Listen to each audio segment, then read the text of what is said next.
Good morning, Edgecombe County. Hope everyone is doing great, had a cup of coffee, and are ready to start the day.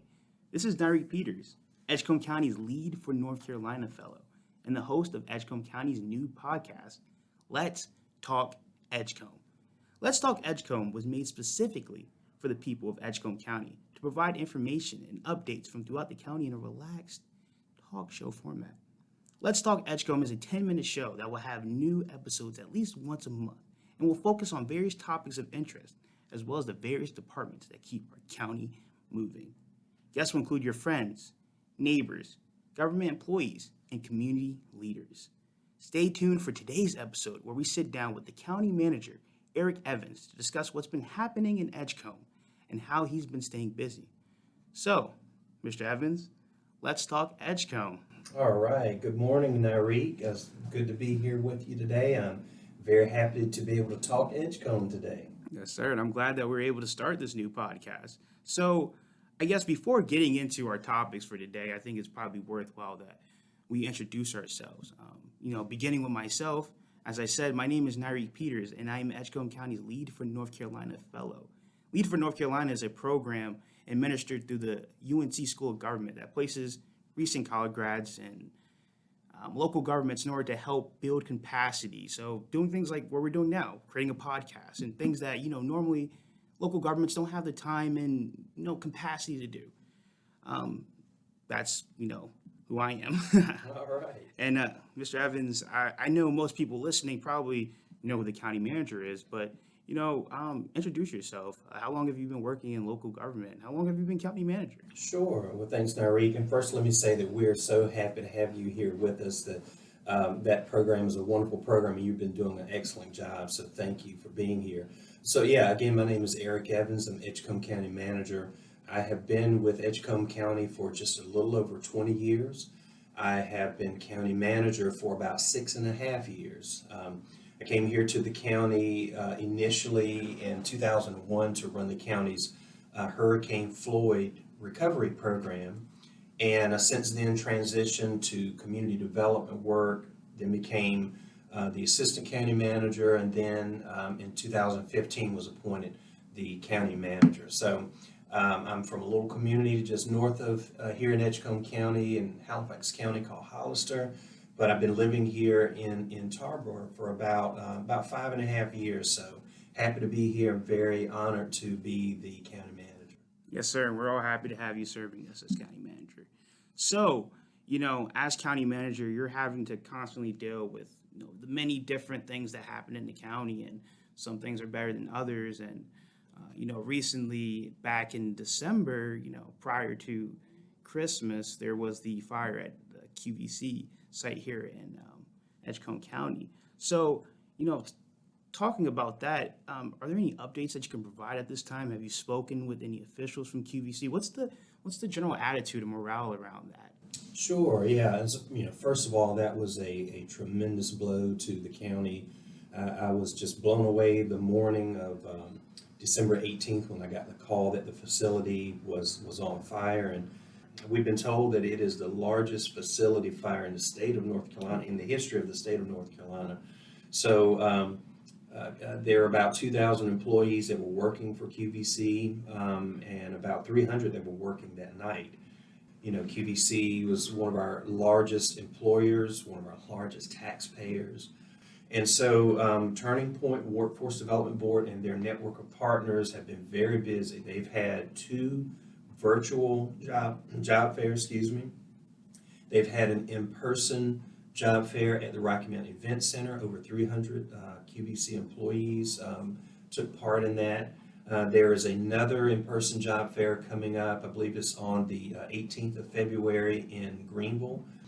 There is a Facebook page out there now that is privately hosted, but it's become sort of a central location for a lot of information for QVC employees, and it's called QVC Matters. So if you go to Facebook and look for QVC Matters, they've done a great job of curating information to help QVC employees to find resources that they need. So we've been hopeful about the path forward. At this point, the investigation has not been completed. We don't know yet the cause of the fire. However, just today, the ATF announced that they are offering a $20,000 reward for information on that leads to finding the cause of the fire. So hopefully they'll be able to wrap up that investigation soon.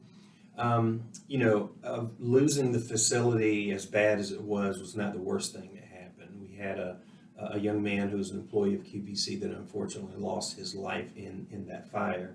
And even since then, recently learned that there was a fireman from the town of Tarboro who had responded to the fire. My understanding was that he may have had some illness prior to and since then turned ill and recently passed away. And we certainly, our hearts go out to his family, his wife and children, and to the Rick's family, the young man that lost his life in the fire.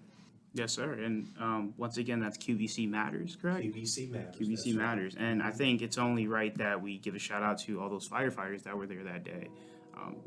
Without you guys' hard work, there's no telling how long it would take to get the situation under control. That's right. So, moving forward, some other things that are going on in county. Clean and Green. Could you tell me a little bit about that? Yeah, sure. So, I like to, not just because I live and work here in Edgecombe County, but I like to believe that Edgecombe County is one of the most beautiful counties in all of the state. We've got some, a combination of a lot of flat land and a few rolling hills and some beautiful farms, the Tar River runs through it. It's great for fishing and boating, hunting, you name it. But unfortunately, we suffer from a problem that's a problem in every county, and that is littering. Yes, sir. And so, that is, that's a problem that's really taking away from the beauty of our county. So for a couple of years now, we have been promoting a campaign we call Keep Edgecombe Clean and Green. And so we try to encourage, number one, we try to encourage folks not to litter. I mean, it's just senseless. It's against the law, first of all. Don't litter, people. Yeah, don't litter. But it's pointless, if you've got a piece of paper in your car, wherever you stop, there's a trash can. Not to stop you, but I saw you picking up a piece of litter earlier. I do it all the time. It's a personal pet peeve of mine. And whenever I get out of my car, if there's trash in the parking lot, I'm always picking it up. And I have personally participated in several litter sweeps. Sorry, I got a little noise in the background. Yeah, we're sitting here at my office, and there's the windows here and a street just outside the building here. But so I personally have participated over years in many litter pickups, and we've been trying to encourage people not to litter, but we've also been trying to encourage individuals, civic groups, church organizations, student groups or what have you, to help us to keep Edgecombe clean and green. So that's being spearheaded by our solid waste department, Gloria Mosley at our solid waste department. She handles that, and she does a great job of encouraging people to help participate in cleanup events. She organizes cleanup events. In fact, we've got a litter sweep that's coming up on February the 19th from 9 a.m. to 12 p.m. And we will be on Woodland Road, which is just outside of Tarboro here. It's a problem area that was reported to us, so we're going to encourage a group of volunteers to come together and help. I plan to be out there that day as well.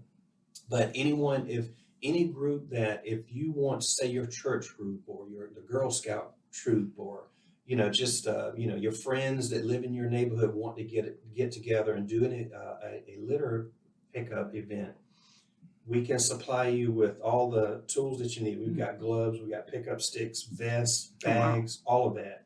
You can pick it up, tie it up, leave it on the side of the road. We'll come back and get it.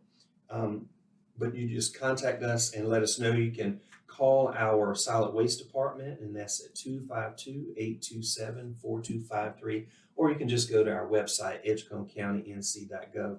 And so we'd encourage people to participate if they want to on February the 19th, or just do your part. If you happen to be walking by and you see a piece of litter on the side of the road or on the sidewalk, just pick it up. Let's help to keep Edgecombe clean and green.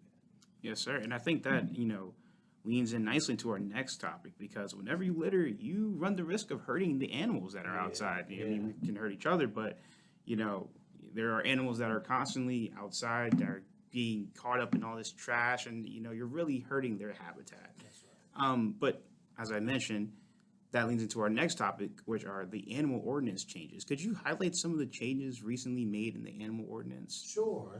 There are a number of changes that were made that, and we believe to better protect animals Mm-hmm. in the county. Things like, what the requirements are as far as providing adequate food and shelter for an animal. The proper way to house and transport animals. Those types of things. So we feel like we have a much stronger ordinance. Also, they addressed a part of our ordinance. It used to be called exotic animals. Mm. So it addressed people that might, want to have a snake in their apartment or something like To each that. its own. Yeah, right. And so they changed that to now it's called inherently dangerous animals. That's the section of the Animal Services Ordinance that addresses those types of things. Because, I mean, really, not just for the protection of animals, for protection of Mhm. people. You don't want people just to be able to go and buy a dangerous cat, a lion or Yeah. something, and have it in a residential district or something like that. Yeah. So it addresses a number of components like that so that we can better protect both animals and our citizens. And they did a great job. The board went through the proper process about 2 years ago now, and it had a public hearing and all of that. So now all of that is official. And again, you can go to our website at edgecombecountync.gov, and you can go to the tab that on our ordinances. And when you get to that page, you'll see there's a link to show you the changes in our animal services ordinance. So we feel really good about that. I want to applaud those on that committee. They spent a number of hours working on that, and they've done a great job. All right. And, something that, we really, not anyone can get away from. It's been the hot topic for the last 2 years, COVID-19. COVID-19. Yes, sir. The recent fluctuation of Omicron cases have, really put it back in the forefront. So, what are the latest numbers and how are you feeling about COVID in Edgecombe? Yeah, as you said, Nyreke, that Omicron variant really just hit the restart button on the COVID pandemic when I think all of us thought that we were at the tail end of it. Many places were getting to the point where they had, ended mask requirements and those kinds of things, and then that it's like hitting a U-turn with the Omicron variant, and so we were averaging 150 cases per day. Oh, wow. Just a few weeks ago. And now, in just this past week, we are averaging around 26, 27 cases per day in the last week. So, it's trending downward. We're happy about that. Currently, Edgecombe County has over 13,000 positive cases since the start of the pandemic. All of North Carolina now is still based on the CDC's the way that they gauge the transmission of COVID. All of North Carolina is still in what's called high transmission status. So here in our facilities, we still require masks to be worn when coming into our buildings. And I want to say that here we are. It's COVID-19, but here we are in 2022. All of us are tired of wearing masks. I understand it. I'm just as sick of putting a mask on as anybody else. But I do encourage folks that every time that they are in a public setting, every time that they're somewhere that they're not able to socially distance, whether you are vaccinated or not. Also encourage people that if you're not vaccinated, get vaccinated. Got that right. If you're vaccinated and it's time for you to get your booster and you haven't gotten your booster, get your booster. A couple of last things regarding COVID-19. The federal government has deployed from its national stockpile millions and millions and millions of these N95 masks. So you can find them many places. We are distributing them at our health department. So you can come into our health department and get 3 a week if you want to. And that's both at our Rocky Mount office at 155 Atlantic Avenue or here in our Human Services building in Tarboro, and that's 122 East St. James Street. So if you're interested in getting an N95 mask, you can come to our health department. Yes, sir. And I think that's great advice. You know, as somebody that has a grandmother who, she's a immunocompromised. So anytime I go out, I'm thinking about putting my mask on because, quite frankly, I'm not worried about my own health or the health of my friends. I mean, I am concerned with them, but I don't think they're going to get sick and die. But if she got COVID, she probably would. And that's the reality of it. It's very blunt to put it, but again, I remind folks that there are 137 Edgecombe County residents that 2 years ago were living, and now they're not, and it's because of COVID-19. Yeah, and I mean, folks, get your free mask, your free test. They're free, and I know we love free stuff, so go ahead and make sure you use those tools. So, to wrap things up and to kind of explain why we're even doing this, I think we should talk about community voice. Community voice, well, do you want to introduce community voice? I can kind of talk a little more about it. Yes, sir. So I'll tell you, the idea came up because we wanted to see how can we improve our communication with the citizens that we serve. We wanted to see what are additional ways that we can hear from our citizens and our citizens can hear from us. So we've simply called that community voice. And so in fact, Nyreke, that's how you found your way to Edgecombe County through the Lead for North Carolina program.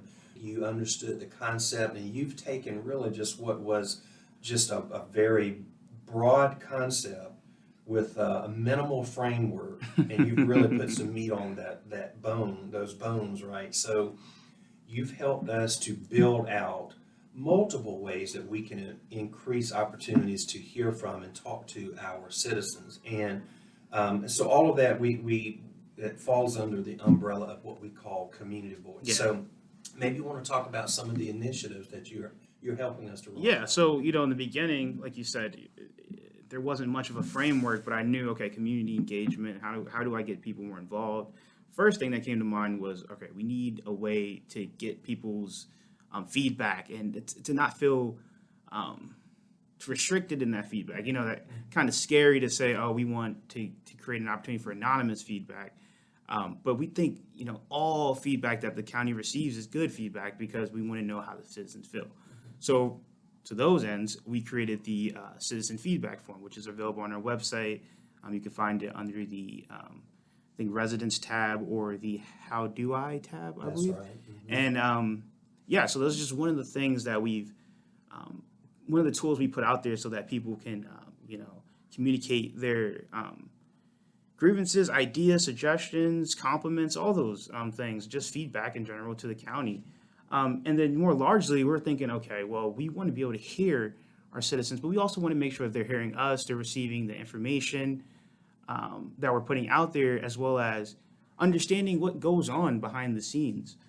So we've created the Citizens Academy, which has been a project that I've been kind of putting together for the last few months. And our first class is February 22nd. There are still spaces open if you'd like to sign up. And we'll be talking about, the basics of local government. But we'll also be going in depth behind the various departments that the county has and what different services they offer. So one day will be Health and Human Services. Another day will be Public Works and Utilities. Another day will be Public Records. Just thinking about the different tools and resources that are available through the county. And in general, what we've been trying to do with the community voice is, like I said, build a connection between the citizens and their local government, their officials, because ultimately the goal of community voice is transparency and just letting people see what's going on behind the scenes.